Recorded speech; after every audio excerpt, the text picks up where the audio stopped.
आद्या का जन्म हुआ, आद्या से ब्रह्मा विष्णु महेश हुआ, तो ये आत्मा तो परमात्मा के देश से एक ही आई थी, अनेक कैसे होगी? क्योंकि उसी आत्मा से सब बने, हम सब ब्रह्म से ही बने।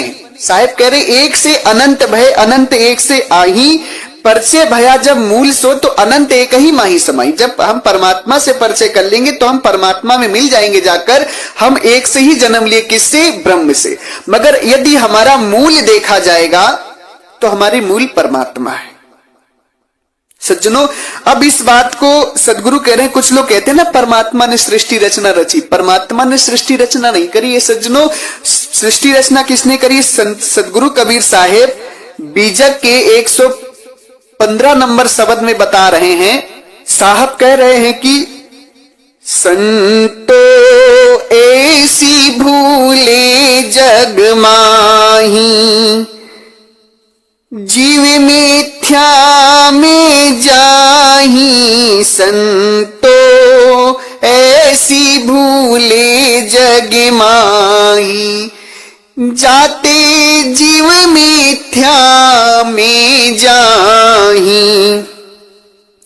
साहब कहते हैं पहले भूले ब्रह्म अखंडित, झाई आप मानी। झाई में भूलत इच्छा की ना, इच्छा ते अभिमानी। संतो ऐसी भूले जग माही। अब देखिए सज्जनों, सदगुरु क्या कह रहे हैं? हे संत जनों, इस संसार में ऐसी भूल हो गई जिस भूल के कारण सारे संसार दुख, सारे संसार के लोग दुख पा रहे हैं। इस भूल में भूल क्या है? ये भूल क्या है? भूल है कि हम अपने परमात्मा को भूल गए। जो हमारे मूल परमात्मा, जिनसे हमारा कल्याण होना है, उनसे हम भूल गए। यही सबसे बड़ी भूल है। इस भूल में सबसे पहले कौन भूले हैं? पहले भूले ब्रह्म अखंडित। जो ब्रह्म को वेदों में अखंडित कहा गया है, शायद करे सर्वप्रथम वही भूले, जहां आप वही मानी।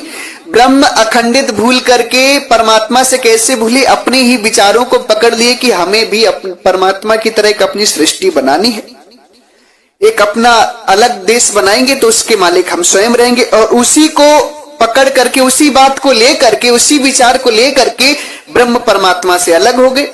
तो जब परमात्मा से अलग हो गए तो परमात्मा की ऊर्जा, गर्मी, टेम्परेचर मिलना जब बंद हो गया ब्रह्म को, तो ये अचेत हो गया और परमात्मा को भूल गया। सर्वप्रथम अपने स्वरूप को और परमात्मा को भूलने वाला ब्रह्म ही है। ये मैं नहीं कह रहा हूं, ये कबीर साहब कह रहे हैं। क्या? पहले भूले ब्रह्म अखंडित, झाई आप ही मानी। झाई में भूलत इच्छा की ना, इच्छा ते अभिमानी। उसी झाई में भूल करके, अपने शरीर में भूल करके इच्छा किया और इच्छा से नारी का अवतरण हुआ। इच्छा ते अभिमानी, अभिमानी करता हुए बैठे नाना पंथ चलाया। वही भूल में सब जग भूला, भूल का मरम न पाया। अब देखिए सज्जनों, सदगुरु कह रहे हैं कि जैसे ब्रह्म परमात्मा को भूल गया, अपने स्वरूप को भूल गया, और जो अपनी कृति है, सृष्टि है, इसको पकड़कर, इसको सही मान लिया, इसको सब कुछ मानकर बैठा है, अपने शरीर को पकड़ करके, तो उसी भूल में सब जग भूला। उसी भूल में सब जग भूल गया। सब कोई परमात्मा को भूल गया। कोई परमात्मा को नहीं जान पाया कि परमात्मा कौन है, हमारी उत्पत्ति कैसे हुई, हमारा वास्तविक स्वरूप क्या है। हम सब अपने शरीर को और अपनी कृति को पकड़कर बैठ गए। साहब क्या कह रहे हैं? 184 भूलते कहिए, भूलते जग मिटवाया। अब हम 84 लाख योनियों में इसी भूल से जाते हैं कि हम परमात्मा को जानते नहीं, अमर लोक देश को जानते नहीं, अमर लोक देश को भूले हैं। तो हम अब 84 लाख योनियों में जा रहे हैं। भूलते जग मिटवाया, सारा संसार इसी भूल के कारण आत्मा परमात्मा को नहीं जान रहा है। इसी कारण ये 84 लाख योनियों में जा रहा है, बार बार जन्म और मरण हो रहा है इसका। साहब कहते हैं भूल मिटे गुरु मिले, पारखी पारक दही लखाई। अब कहते हैं